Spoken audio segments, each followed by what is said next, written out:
하늘의 긍정적인 소망의 메시지를 전해드리려 하는 스티그마 미션 방송의 하늘 영성 가이드 김민자 줄리팍입니다. 여러분 오늘 행복하고 감사한 하루 되세요. 고맙습니다.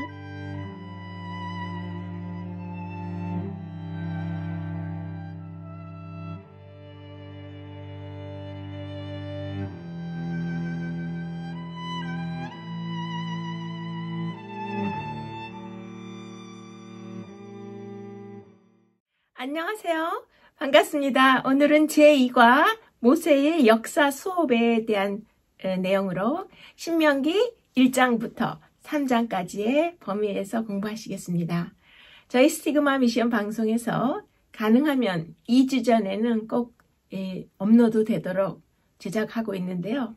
여러분들께서 교사나 혹은 학생들께서 공부하실 때 적어도 2주 전에 미리 받아보시고 차분하게 공부하시면 굉장히 도움이 되실 거예요. 그래서 저희도 굉장히 서둘러서 제작을 하고 있는데요. 미국의 그 카스다나 또 한국의 재림마을에 저희가 올려드릴 때는 정확히 그 해당되는 과에 일주일 전에 그 내용을 올려요. 왜냐하면 그 강사들이 다 함께 올리시는 그 타이밍이 있기 때문에 너무 앞서서 올리면 혼란스러우세요. 그래서 카스다나 재림마을에서 또 이런 공식 사이트에서 열어보시려면 일주일 전에 받아보시게 되는데요. 저희 스티그마 방송에 그 구독을 신청하신 다음에 알람까지 설치를 해 놓으시면 저희가 2주 전 혹은 3주 전 미리미리 제작이 되어서 유튜브에 업로드 되면 여러분들은 충분히 좀 빠른 시간에 미리 받아보셔서 차분하게 공부하시는 데 도움이 되실 거예요. 그래서 여러분들에게 미리 공부하실 수 있는 그런 방법을 알려드렸습니다. 지난주에 신명기에 대해서 그 총론으로 몇 가지 설명을 드렸는데요. 출애굽기를 우리가 첫 번째 입법책이라고 불러서 하나님의 율법 계명을 처음 받은 책이고, 이번에 배우시는 신명기는 Second Legislation이라 해서 두 번째 입법책이라고 말씀을 드렸어요. 우리가 그 지난주에도 배우셨지만 그 모세의 오경을 잘 알고 계시는데, 이 창세기는 지구 역사에 있어서 구약의 약 처음 2000년을 포함하고 있고, 그 다음에 이제 그 후에는 요셉의 시대 이후에 애굽에서의 종살이를 한 게 한 400년 되죠. 그래서 약 2500년 정도 지난 즈음에 이제 이 출애굽기에서 약 82년의 세월을 담고 있고, 레위기에서는 한 달, 그리고 민수기는 38년의 사건들을 담고 있고, 또 신명기는 약 2달의 그런 상황들을 적어놓은 그런 기록이라고 말씀을 드려서 약 120년 동안 출애굽기부터 신명기까지 기록이 되고 진행이 되었어요. 그래서 모세가 이 40년 광야 방황이 끝나고 BC 1406년경에 이 기록을 할 때쯤 해서 약 2500년 정도의 구약의 그 세월이 흐른 것이고, 이제 그 이후에 1500년의 세월이 흘러서 구약 시대가 끝나고, 그 다음에 이제 신약을 약 2000년으로 보죠. 그래서 우리가 전체 6000년 지구 역사 그리고 플러스 알파라고 생각을 하시는데, 요번에 공부하신 이 신명기를 통해서 구약과 신약의 역사의 흐름을 이렇게 모세 오경을 통해서 잘 짚어보실 수 있다고 생각합니다. 그러면 이제 기억절에 있는 말씀, 주제 성경절에 있는 말씀을 보시겠습니다. 다 같은 신령한 음식을 먹으며 다 같은 신령한 음료를 마셨으니 이는 그들을 따르는 신령한 반석으로부터 마셨음에 반석은 곧 그리스도시라. 네, 고린도전서 10장 3절 4절에 있는 말씀이죠. 오늘 공부하시는 이 2과에서는 신명기는 예수님에 관한 책으로 언급을 하고 있습니다. 오늘 공부하시는 내용인 모세의 역사 수업은 신명기 전체에서 두 번째 부분이죠. 1장 6절부터 4장 43절까지 역사의 회상에 대한 그 내용을 이제 오늘 그 부분에서 공부하시는 건데, 모세가 역사 수업을 진행하는 이유는 하나님께서 과거에 너희에게 어떤 일을 행하셨는지 잊지 말라라는 그것 때문에 지금 이런 설교를 하는데요. 모세는 약속의 땅에 들어가기에 앞서서 이스라엘 백성들과 함께 했던 하나님의 인도하심을 이렇게 역사적으로 설명하면서 여러분들이 오늘 그 이스라엘 백성으로 우리가 생각하고 함께 공부하시도록 하겠습니다. 지금 공부하시는 이 역사의 회고, 이 신명기 설교 말씀이 이스라엘 백성들이 가나안으로 들어가기 직전에 이제 그 약속의 땅의 경계에 서서 아주 기대가 큰 마음으로 이제 마주했던 순간들인데요. 우리 이제 마지막 세대를 살고 있는 우리 그리스도인들도 그 이스라엘 백성들과 같은 입장에서 이제 경계의 시대에 살면서 우리가 마주하는 이 마지막 시대의 이런 모든 상황들을 보면서 하나님께서 주시는 이런 말씀들이 우리 현대인을 살고 있는 그리스도인에게도 매우 타당하고 또 적절한 상황이라는 것을 생각하시고 공부하시면 도움이 되시겠습니다. 그러면 첫째 소재에 이제 그 모세가 그리스도의 모형이 되는 이유가 아주 중요한 이유가 나오고 있어요. 그것이 출애굽기 32장 32절에 있는 말씀이죠. 우리 다 함께 또 보시겠습니다. 이제 그들의 죄를 사하시옵소서. 그렇지 않사오면 주의 기록하신 책에서 내 이름을 지워버려 주옵소서. 네, 이 말씀을 보면 참 우리가 감동을 받을 수 있어요. 모세가 그 이스라엘 백성들이 저지른 죄와 직접적인 본인이 아무런 상관은 없었어도 큰 죄를 지은 백성들을 위해서 자신의 목숨을 내놓을 각오로 중재하는 아주 그 애절한 그 고백인데요. 그래서 하나님께서 모세를 이렇게 크게 이민족으로 해서 쓰실 수 있었던 것은 예수님을 닮은 품성, 즉 타인을 위해서 희생하려고 하는, 중지하는 그의 품성 때문이라고 지금 말씀하고 계십니다. 네, 그러면은 또 지금 보신 이 출애굽기 32장 32절과 비교해서 또 예수님에 관한 모습을 말씀하신 히브리서 7장 25절에 있는 말씀 계속해서 보시겠습니다. 자기를 힘입어 하나님께 나아가는 자들을 온전히 구원하실 수 있으니 이는 그가 항상 살아서 저희를 위하여 간구하심이라. 네, 모세가 중보자로서 죄 지은 이스라엘 백성들을 위해 중재하는 이야기를 통해서 예수님께서 우리를 위해 하시는 일을 지금 히브리서 7장에서 우리가 비교해서 보실 수 있는 것이죠. 이제 그 모세가 또 예수님의 모형이 되는 아주 중요한 부분이 있어요. 그것이 이제 모세가 죽음 후에 부활하는 장면인데요. 예수 그리스도의 부활 장면과 매우 비교되는 그 대목이 있습니다. 그래서 그것은 우리가 나중에 신명기 맨 마지막 제13가에서 배우실 때 또 자세히 설명드리도록 하겠습니다. 첫째 소재에서 보시면은 묵상과 적용의 질문이 좀 예사롭지가 않죠? 자기 백성들을 위하여 자신의 목숨을 내어놓는다라는 말의 의미를 생각해 보십시오. 그리고 다른 사람을 위해 목숨까지 내어주는 사랑은 우리에게 어떤 변화를 요구할까요? 네, 그런 질문을 하고 계세요. 제가 여기에 사진을 몇 장 준비해 왔는데요. 그 스위스의 아주 아름다운 알프스 마을의 그 인터라켄에라는 동네에 가시면은 그 융프라우 관광을 할 수 있는 그 마을 그린델발트에 저렇게 마을 버스가 있어요. 저것은 이제 아주 산 꼭대기 높이 사는 스위스 마을 사람들을 위한 그런 그 동네 버스인데요.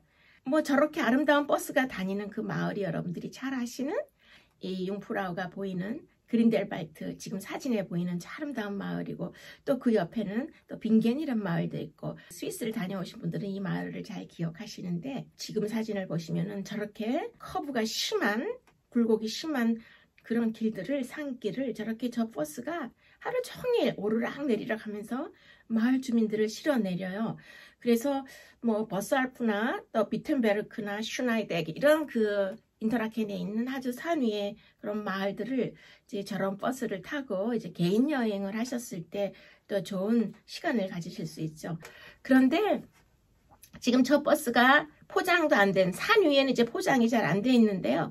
산 꼭대기까지 동네를 다 들리고 버스가 저렇게 내려오고 있죠. 알프스 산 꼭대기에 저렇게 비포장 도로로 내려오는 버스를 수시로 볼 수 있는데요. 어느 날 저렇게 내려오던 버스에 갑자기 문제가 생겼습니다. 승객들을 가득 태운 관광버스가 알프스 산길을 내려오던 중에 브레이크가 파열된 것입니다. 승객들은 공포에 사로잡혔고 운전사는 승객들을 안심시키며 사력을 다해 언덕을 내려오고 있었어요.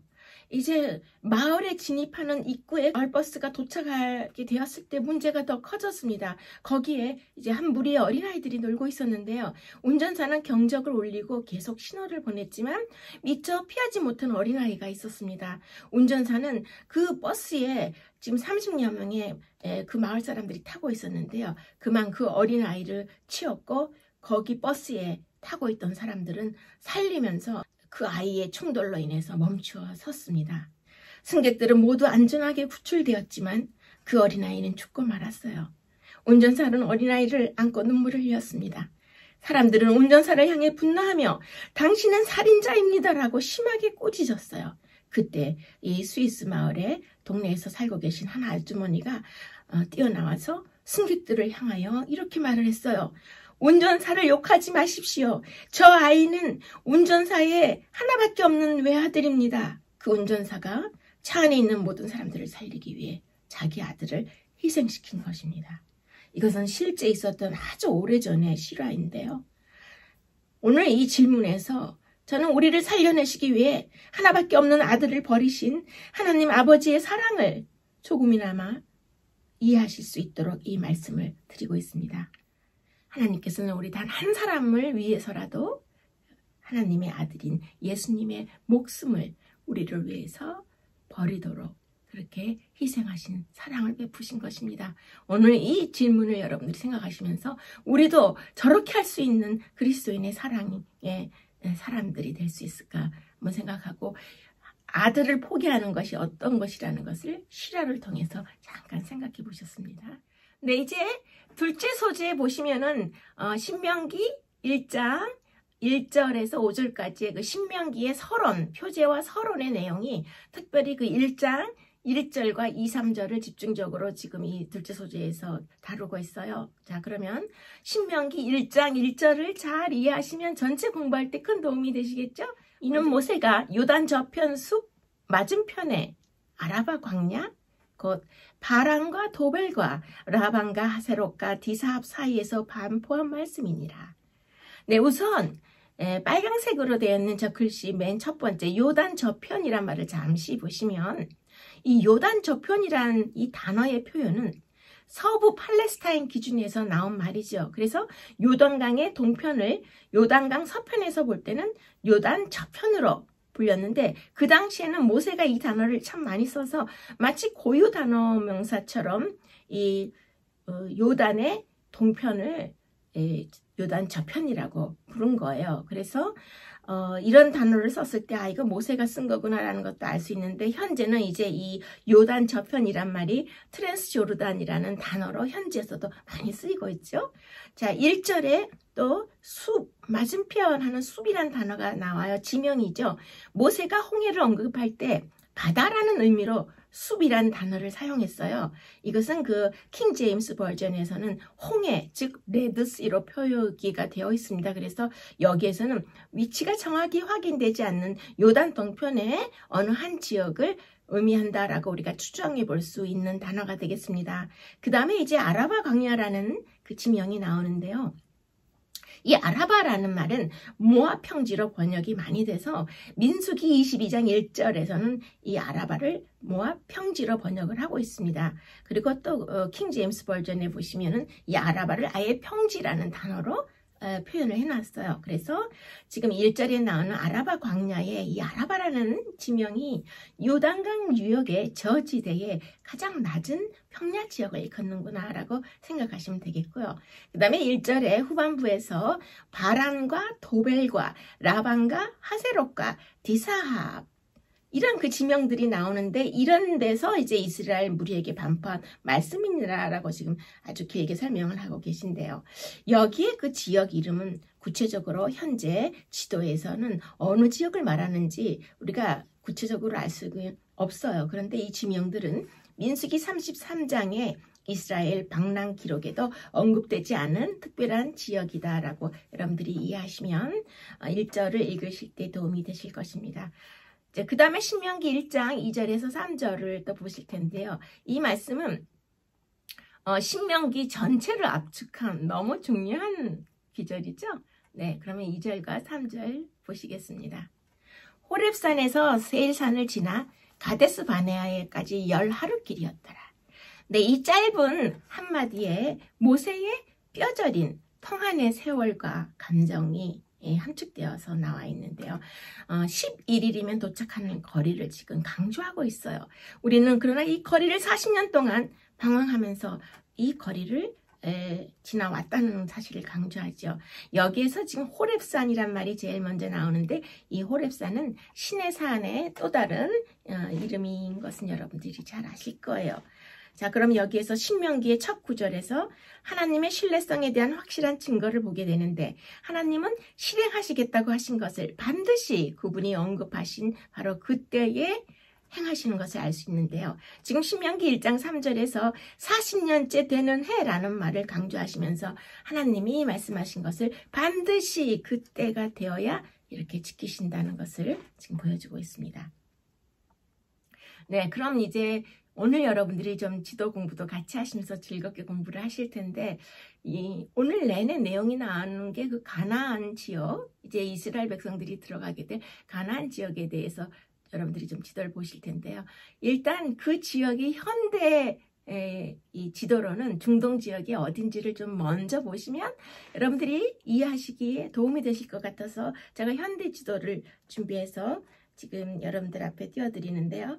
보시면은 이제 출애굽에서부터 가나안으로까지 그 들어가는 경로가 빨간 선으로 이렇게 되어 있죠. 지금 이 붉은 줄로 되어 있는 그 선이 그 출애굽 경로입니다. 그래서 지금 이 현재의 지도를 보시면 맨 아래 왼쪽에 이집트가 있죠.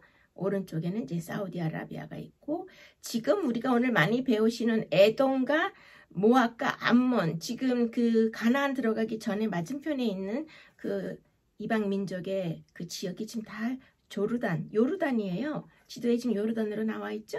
그 다음에 이제 그 이스라엘 지역이 보이는데요. 그 이스라엘이 바로 지금 오늘 공부하시는 가나안 지역이 그 부분을 차지한다고 보시면 되겠습니다. 위에 레바논이 있고 또 오른쪽 끝으로 올라가서 시리아가 보여요. 여러분들이 그 바벨론 제국이나 아수르 제국 공부하실 때 많이 보셨던 그 시리아 지역이고 그 다음에 거기서 더 오른쪽으로 가시면 현재의 이라크가 아주 넓은 땅덩어리로 저렇게 차지한 걸 알 수 있어서 오늘 공부하시는 가나안 족속과 또 가나안을 그 주변 국가들을 또 이렇게 맞대응하면서 어떻게 여기까지 도착하기까지의 이 과정을 배우실 때 이 지도를 머릿속에 먼저 넣어 놓으시면 도움이 되시리라고 생각합니다. 이제 이 지도에서 보시면 그 시내산, 맨 아래에 있는 시내산에서 그 가데스 바네아까지 11일이면 곧장 올라가는 그 거리를 보여주는 지도죠.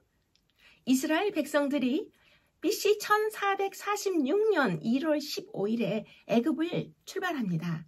정확히 45일 후에 시내산에 도착하죠. 지도에서 보이는 저 이집트의 맨 위에 고센 땅 라암셋에서부터 시작해서 숫꽃, 그 다음에 마라 이런 곳을 쭉 통과해서 그 다음에 시내산까지 내려오는데 45일이 걸린 거고요. 그 다음에 이 시내산에서 거의 1년을 머물죠. 약 11개월 20일 동안 하나님의 율법 10계명을 받았고 또 여기서 성막을 건축하고 조직을 정비하는 사건들이 모세오경에 자세히 나오는데요. 지금 여기 보이시는 맨 아래 이 시내산을 떠나라는 명령을 민수기 10장에서 받고 11일을 진군해서 가나안 변경에 있는 가데스 바네아까지 도착한 게 이제 11일이면 도착하였다라는 그 말을 지금 여러분들이 신명기 초반부에서 보신 거예요. 자, 그 다음 지도에서 보시면은 이제 그 가데스 바네아에서 가나안 땅으로 진군하기 전에 이스라엘 백성들의 요청으로 이제 12정탐꾼을 뽑아서 가나안 땅을 40일 동안 정탐하는 사건이 나옵니다. 그 지도에 보시면은 신광야 그래서 38년이라고 써 있는 바로 그 둥근 그 원을 그려놓은 그 지역에서 이제 38년을 낭비하는 거예요. 여러분들이 그때 있었던 그 사건을 잘 아시죠? 믿음 없는 10정탐꾼의 보고로 백성들이 절망을 하고 가나안 정복을 포기하고 애굽으로 돌아가려고 했어요. 이스라엘 백성들은 다시 광야로 돌아가서 이제 그 결과로 출애굽 1세대는 다 죽고 가나안을 정복할 준비가 될 때까지 바로 이 광야에서 38년을 더 기다릴 수밖에 없었던 것입니다. 이 기나긴 38년의 세월이 지난 후에 이스라엘 백성들이 드디어 여리고 맞은편 모압 평지에 도착해서 가나안 땅에 들어가기 위한 마지막 정비를 시작하고 있는 것입니다. 그리고 이제 가나안 땅으로 진군하기 전에 2달 열흘을 앞두고 모세는 출애굽 2세들에게 다시 한번 율법을 상기시키면서 마지막 권면을 시작하죠. 그 권면이 바로 신명기의 내용이라는 것을 여러 번 말씀드렸습니다. 신명기 3장 25절에 그 모세가 뭔가 열렬히 강구하는 내용이 있어요. 잠시 보시겠습니다. 연로한 모세는 요단강과 약속된 땅이 내려 보이는 높은 산 꼭대기에 서서 이스라엘 민족의 기업이 될 그 땅을 깊은 관심을 가지고 바라보고 있었어요. 가데스에서 자기가 범한 죄에 대한 선고가 철회될 수는 없을까 간절하게 애타하던 모세는 구하옵나니 나로 건너가게 하사 요단 저편에 있는 아름다운 땅, 아름다운 산과 레바논을 보게 하소서 하고 간구하는 거예요. 그만해도 족하니 이 일로 다시 내게 말하지 말라. 내가 이 요단을 건너가지 못할 것임이니라. 한마디의 불평도 없이 모세는 하나님의 명령에 복종하였습니다.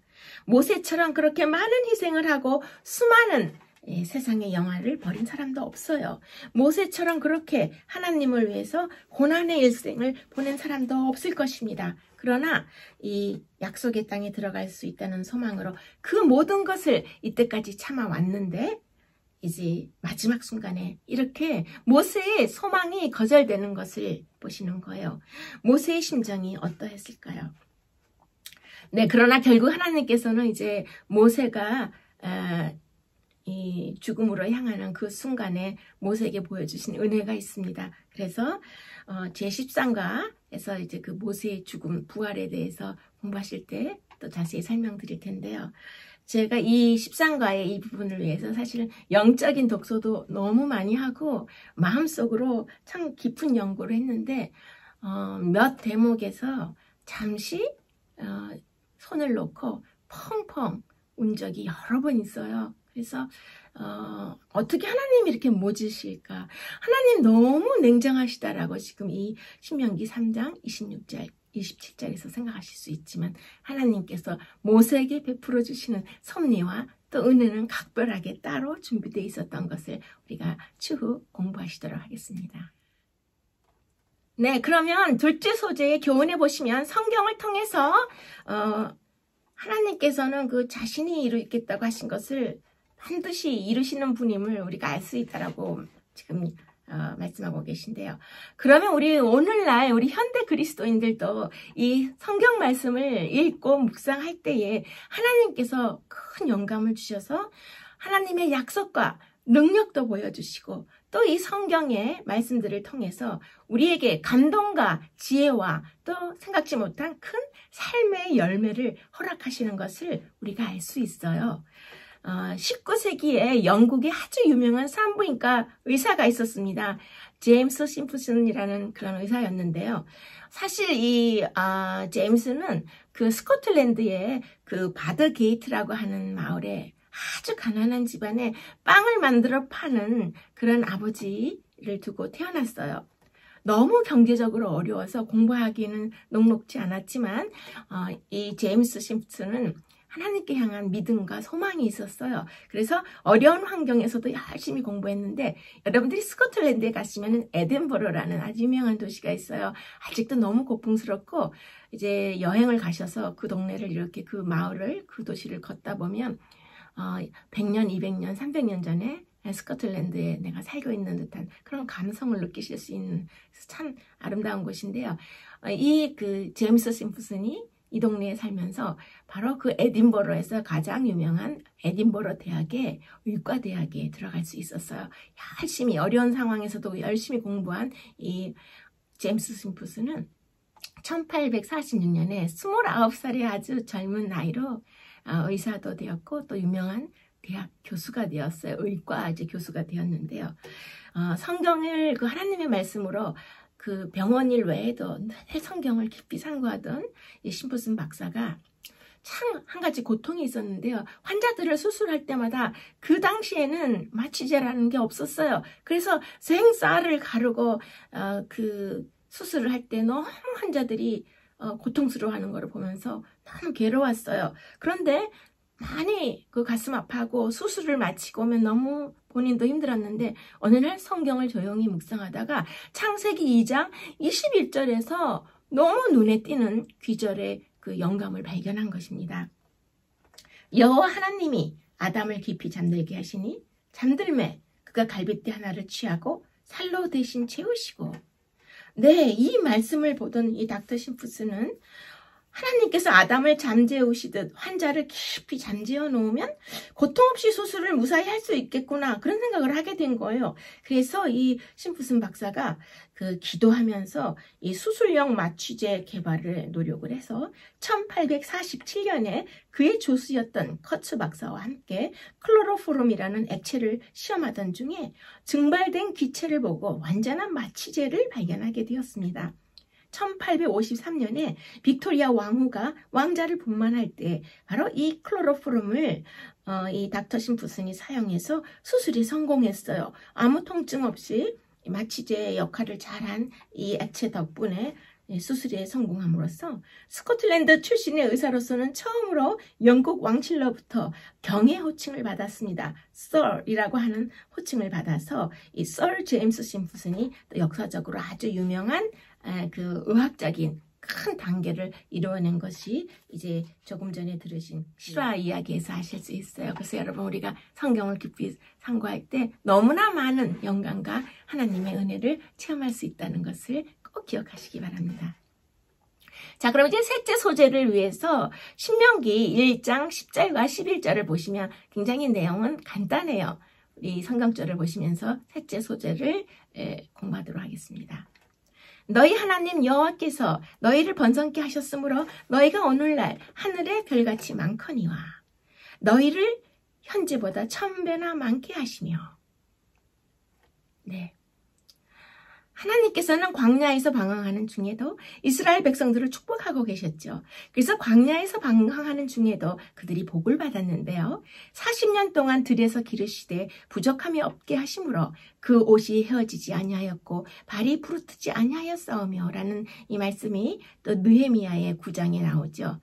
그래서 우리가 이 신명기 1장 10절과 11절을 보시면 하나님의 강력한 임재 속에서도 조직과 구조 그리고 책임을 나누기 위한 체계가 필요했고, 모세는 이렇게 1000배나 많게 불어난 그 많은 숫자의 백성들을 효과적으로 지도하기 위해 조직을 구성했다는 이야기가 이어서 나오고 있습니다. 네, 셋째 소재의 적용의 질문을 보시면 교회 조직 안에서 이렇게 그 모세가 조직을 잘 나눠서 그 백성들을 다스린 것 같이 우리도 이제 이 신앙생활을 할 때 교회 내에서 우리에게 맡겨진 역할에 충실하기 위한 그 태도를 묻고 있어요. 지금 이 질문에서 원하는 대답은 좀 자발적으로 우러나오는 열정의 그런 신앙생활을 묻고 있는 것이죠. 미국의 어느 도시에 짐이라는 사람이 살고 있었어요. 이 짐이 자기 비전이 있었던 여러 가지 그 일로 굉장히 바쁜 그런 생활을 하고 있어서 주말마다 교회 올 때 거의 뭐 끝나기 한 10분 전에 들어와서 뒤에 앉아서 이제 예배 보고 잠깐 그 끝부분에만 예배를 드리고 가면서 항상 예수님, 저 오늘도 결석 안 했습니다. 왔다 갑니다.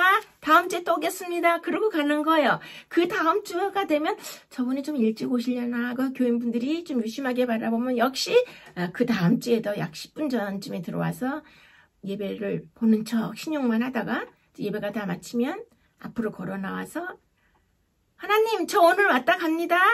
제가 다음 주에 또 오겠습니다. 그러고 가는 거예요. 자, 그러던 어느 날 이렇게 바쁘게 생활하던 이 짐이 몸에 이상이 와서 무슨 치료를 받으려고 병원에 입원하게 되었어요. 찾아오는 사람도 없고 참 치료도 고달프고 혼자 이렇게 병실에 누워있는데 갑자기 예수님의 모습이 보이는 거예요. 그래서 예수님께서 나와 함께 하시려고 이렇게 찾아오시는구나 하고 눈을 동그랗게 뜨고 그 예수님을 바라보는데 예수님이 짐, 나 왔다 가네. 그리고 바로 3초 만에 나가시는 것이었어요. 네, 이것은 이제 어떻게 우리가 하나님께 어떤 태도로 하나님을 섬겨야 되는지 재미있게 표현한 하나의 예화입니다만은 우리가 평상시에 어떤 열정과 어떤 마음으로 하나님을 섬기고 있는지 한번 생각해 보시면 이 셋째 소재 적용의 질문이 되지 않을까 생각합니다. 네, 넷째 소재에서는 이제 가데스 바네아 사건에서 중지자 모세의 이제 모습이 나오고 있어요. 그 정탐꾼을 보낸 것은 하나님의 뜻이 아니었어요.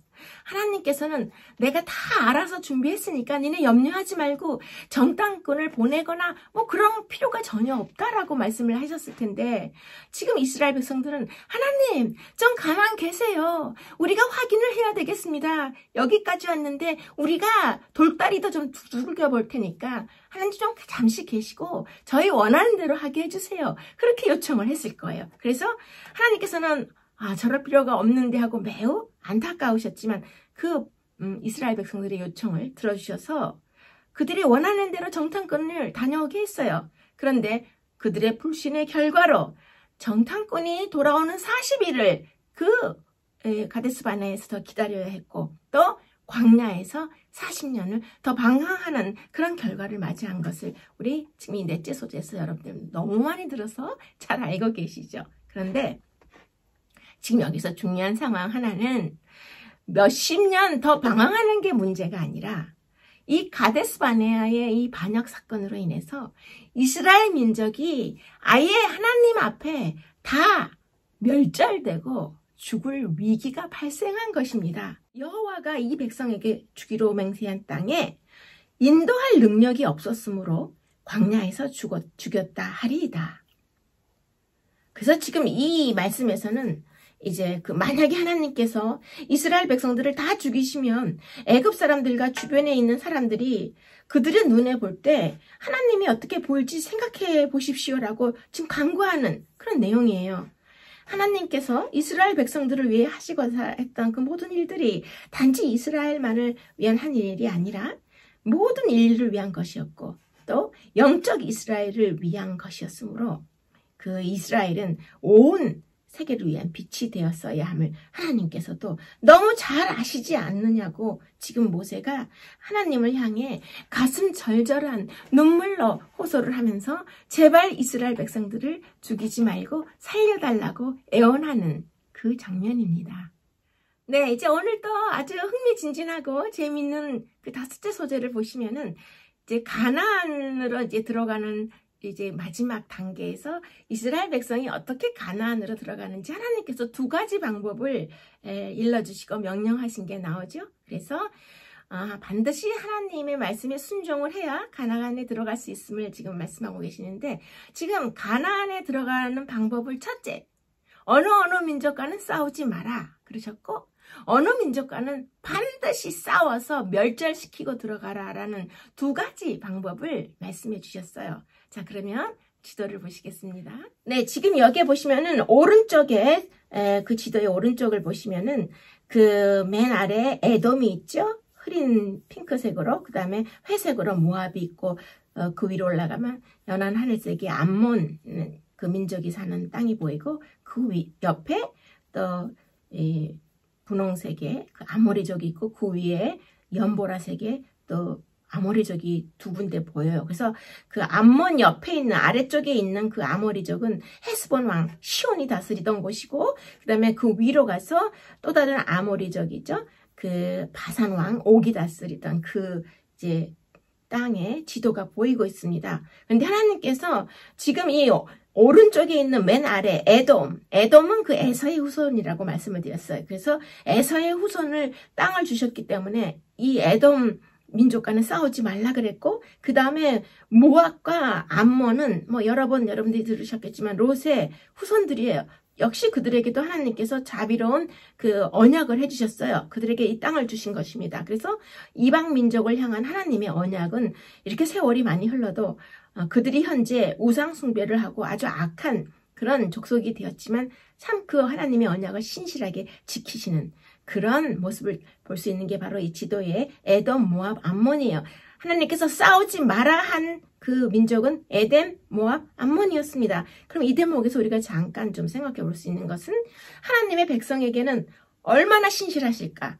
이렇게 우상 숭배를 하고 하나님께 반역한 그런 이방인 족속들에게도 그 언약을 이렇게 지키시고 미리미리 이스라엘 백성에게 그들을 건드리지 말라고 하는 거예요. 그런데 하나님의 백성, 하나님이 사랑하는, 하나님이 선택한 그런 하나님의 백성은 하나님이 얼마나 진심으로 사랑하시고 언약을 지키실까 우리가 생각할 수 있어요. 우리 지금 이 교과를 공부하시고 함께 이 자리에 계신 분들은 모두 그 영적 이스라엘 백성들이죠. 하나님께서 우리를 너무 사랑하시는 그런 우리가 영적 이스라엘 백성인데 우리가 살아가면서 힘든 상황을 많이 만나죠.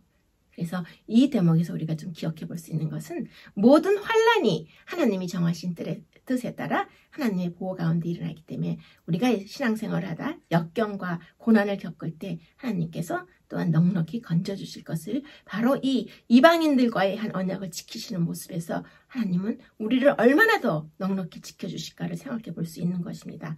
자, 그 다음에 이제 가나안으로 가는 두 번째 방법이 뭐예요? 네, 반드시 싸우고 진멸하라고 한 그 족속이 있어요. 바로 아모리족입니다. 그러면 아모리족을 우리 지도에서 잠깐 보시면 그 시온과 옥의 그 왕들이 다스리던 지도가 지금 보이고 오른쪽에 보이고 있는데요. 아모리족 왕들이 지나가지 못하게 한 이유는 영적인 이유였어요. 그들이 우상숭배를 많이 하기 때문에 하나님의 백성을 못 지나가게 했는데 전쟁을 하게 되죠. 그래서 이제 이 아모리족 바산 왕 옥과 또 헤스본 왕 시온이 이제 멸망하고 그 나라가 다 멸망하게 되는데 이 바산 왕 옥의 패배한 모습이 아직도 남아있다라는 게 성경에도 암시가 되어 있죠. 그래서 루바 사람의 후손이었던 이 바산 왕 옥은 최후 생존자가 되었는데 그가 마지막까지 살던 그 집에 그의 침대가 이 철로 만든 침대 길이가 4m 또 폭이 2m나 되는 그런 침대가 그 당시에 남아 있었다고 해요. 그래서 지금 이 진멸하여 싸우고 지나가라라는 이 아모리족이 얼마나 거인들의 족속인지 여러분들이 상상해 보실 수 있겠습니다. 네, 그러면 지금 이 지도에서 왼쪽 부분에 보시면은 가나안 민족이 나와요. 가나안 족속이 대표적인 족속이 7 족속이 있죠. 그래서 지금 왼쪽에 있는 지도를 보시면서 우리 그 가나안 민족에 대해서 잠깐 공부해 보시면 도움이 되실 것 같습니다. 왼쪽 부분에 그 보라색 글씨로 써 있는 그 족속 이름이 지금 다 가나안에 살고 있는 이방 족속들이에요. 이스라엘 백성이 팔레스타인에 정착하기 시작할 무렵에 이미 거주하고 있던 그 족속들의 그 지도에 그 분포된 그 모습을 지금 보고 계신데요. 가나안의 7 족속을 일컫죠. 그래서 헷, 기르가스, 아모리, 가나안, 브리스, 히위, 여부소 이런 그 족속들이 살고 있는 것이 지금 지도에 보이고 있어요. 특별히 이 가나안이라는 말은 평지라는 뜻도 되고 또 보라색 염료의 산지였어요. 그래서 보라색의 땅, 자주색의 땅이란 뜻으로 불리다가 이제 팔레스타인 전역을 가리켜서 가나안이라고 불리게 됐는데요. 여러분들이 잘 아시는 대로 구약 성서에서는 이 가나안 족속이 노아의 손자이자 함의 아들로서 죄와 우상 숭배에 대한 언급이 많이 나옵니다. 그래서 이스라엘은 가나안 족속의 악의 경고를 받았다라는 것을 알 수 있어요. 자, 그 다음 지도를 보시면 지금 여러분들이 그 가나안 지역과 바로 그 에돔, 모압, 암몬 또 아모리족이 살고 있는 지도를 좀 자세히 들여다보셨기 때문에 그 부분이 중동에서 어디 부분일까 생각하실 수 있기 때문에 제가 잠시 또 현대의 지도를 여러분들에게 띄워드립니다. 여기 보시면 맨 위에 터키가 있고 그 밑에 지중해 바다가 보이고 왼쪽에 맨 아래 이집트, 그 다음에 오른쪽으로 홍해가 있죠.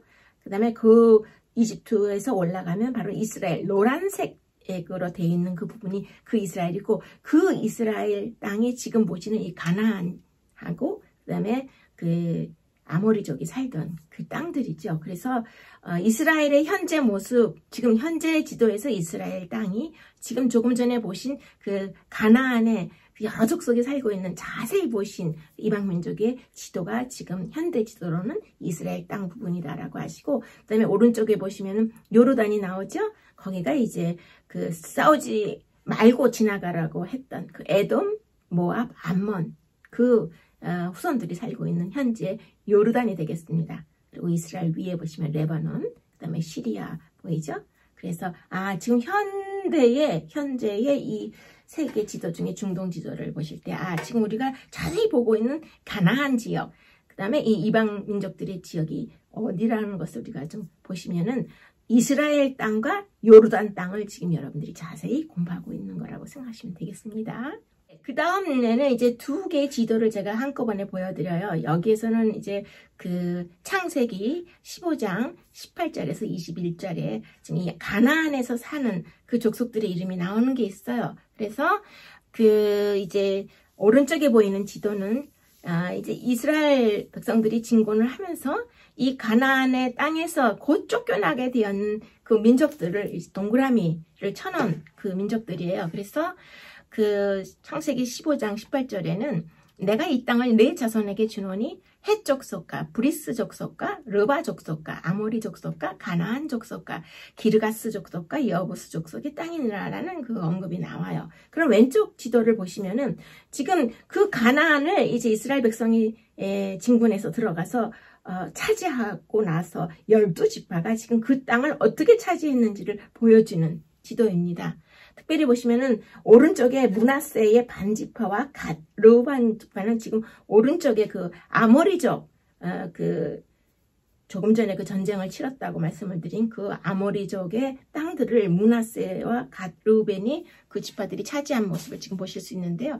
그 므낫세 지파하고 갓 지파하고 르우벤 지파는 목축업을 가장 많이 하던 그런 지파예요. 그래서 지금 이 푸르름 목축지대가 지금 그 아모리 족속이 살던 땅을 지금 차지했기 때문에 목축을 잘 기업으로 받드는 므낫세와 갓, 르우벤 지파가 그 땅을 차지한 모습을 지금 보시고 수 있고요. 그 다음에 그 이 쫓겨난 민족들이 다 떠난 후에 지금 저렇게 12지파가 분포해서 저렇게 그 땅을 차지했다는 그런 말씀이 되겠습니다.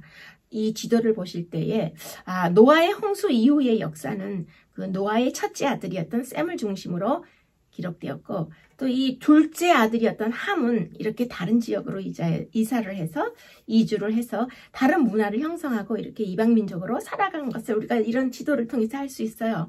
그러므로 가나안과 이스라엘은 전혀 다른 민족이 아니라 한 형제라는 말이 우리가 이해되는 거죠. 그래서 이 가나안 지역은 시리아와 요르단 서북 전 지역이었고 가나안이라는 지명이 이스라엘 시대 이전의 지명이었다는 걸 아실 수 있습니다. 특별히 그 성서에서 보고되는 또 가나안의 열족속이라는 그런 그 말이 있어요. 그것은 이제 그 가나안 지역에 사는 아모리, 성서에서 보고되는 가나안의 열족속들의 그 가나안 지역에 사는 아모리 연합 부족을 일컫는 그런 말이 있는데요. 그 가나안의 열족속들이라고 할 때는 그 알가, 신, 아로앗, 스말, 하맛, 겐, 그니스, 감몬, 르바, 아말렉 족속 등을 일컬어요. 지금 이 지도에서 가나안의 열족속 중에 보이는 족속도 있고 또 안 보이는 족속도 있죠. 그래서 가나안 사람들이 시리아와 팔레스타인 이 지역에 등장한 최초의 그 역사의 연대를 알기는 매우 어렵죠. 가나안에서 이렇게 이 사람들이 살고 있었다라는 것은 기원전 3000년 즈음에 이 지역에 셈족 언어를 사용하는 사람들이 살았을 것이라는 추측을 할 수 있기 때문인데요. 실제로 팔레스타인에서 가장 오래된 도시인 무깃도, 벳산, 벳여라, 여리고, 두로 이런 그 도시 이름은 가나안식 이름을 우리가 감안해 볼 때 가나안인이 시리아와 팔레스타인에 정착하는 때는 아주 오래된 몇천 년 전이라는 것을 알 수 있어요. 적어도 이 시리아와 팔레스타인이 여러 개의 가나안과 아모리의 도시 국가로 분리되었던 기원전 2000년경에는 가나안 사람들이 이 지역에 자리 잡고 살아왔던 것만은 분명하다라는 것을 오늘 여러분들이 이 지도 공부를 통해서 상식적으로 또 잘 이해하시면 좋겠습니다. 그런데 우리가 여기서 한 가지 꼭 생각하고 지나가야 할 것이 아모리족을 멸할 때에 연약한 여자와 아이들도 남기지 말고 완전히 멸절시키라고 하나님이 명령하셔요. 그래서 각 성읍의 남녀와 유아를 다 멸망시켰다는 기록이 구약의 하나님은 참 무섭고 잔인하시다라고 우리가 생각할 수가 있어요. 그런데 이 연약한 여자들과 아이들이 무슨 죄가 있길래 그런 그 연약한 생명들을 다 죽이라고 했을까라고 우리가 생각할 수 있는데요. 가나안 지역의 백성들의 이런 극악한 죄가 하나님께서 토하여 내실 만큼 심했다고 말씀하셨는데요. 우리가 그럼 소돔과 고모라가 멸망될 때도 하나님께서 연약한 여인들과 유아를 남기지 않고 그 도시 자체를 멸망하신 것과 그 다음에 조금 더 범위가 크지만 노아 홍수 때에 전 세계의 그 인류가 이 노아의 가족 외에 다 멸망된 것도 그 당시에 연약한 여자와 죄 없는 아기들까지 다 죽게 된 그것도 역시 하나님의 심판으로 우리가 보는 것이고, 이제 마지막 예수님께서 재림하신 다음에 이 세상을 하나님께서 완전히 불로 멸망하실 때에도 연약한 여자들과 아기들을 남기지 않고 이 땅을 완전히 멸망하게 하신다는 것도 하나님의 심판의 의미로 보는 것입니다. 그래서 가나안 민족의 운명과 그 창세기에 나와 있는 홍수로 인한 인류의 멸망과 규모의 차이는 있지만 같은 의미의 하나님의 심판으로 봐야 되고, 또 우리에게 다가오는 마지막 하나님의 그 심판도 다 그런 의미에서 하나님의 자비가 섞이지 않은 완전한 이 지구의 멸망이 온다는 것을 우리가 생각해 보시고, 지금 이 아모리족과의 전쟁에서 하나님 너무 잔인하시다라고 여러분들이 스치고 지나갈 수 있는 생각이 드실 수 있기 때문에 이런 것은 하나님의 심판으로 처리를 하신 것이지 어떤 전쟁의 역사 그것이 아니라는 것을 이해하시면 여러분들이 잘 마음속에 하나님의 뜻을 아시게 되리라고 생각합니다. 하나님의 백성이 아무한테나 아무 일에나 두려움을 느낀다면 하나님의 자존심이 무너지시는 것입니다. 우리는 하나님의 자존심이 되는 삶을 살아야 하겠습니다. 어떤 상황에서도 하나님의 자존심을 세워드리는 그리스도인이 되어야 하는 것입니다. 아람 군대보다 몇 배나 많은 불말과 불병거가 산 위에 진을 치고 엘리사를 두르고 있는 모습을 볼 수 있는 그 믿음을 이스라엘 백성들이 가지고 있었다면 이렇게 40년을 광야에서 방황하지 않았을 것입니다.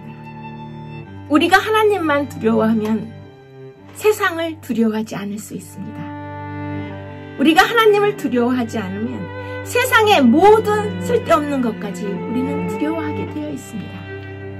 하나님을 체험하지 못한 사람은 이 세상의 모든 일이 두렵기 때문입니다. 우리가 예배를 드리고 하나님의 말씀도 읽지만 사소한 것에 목숨을 걸고 쓸데없이 화를 내고 두려워하고 분노하는 것은 우리가 아직 하나님을 체험하지 못했기 때문입니다.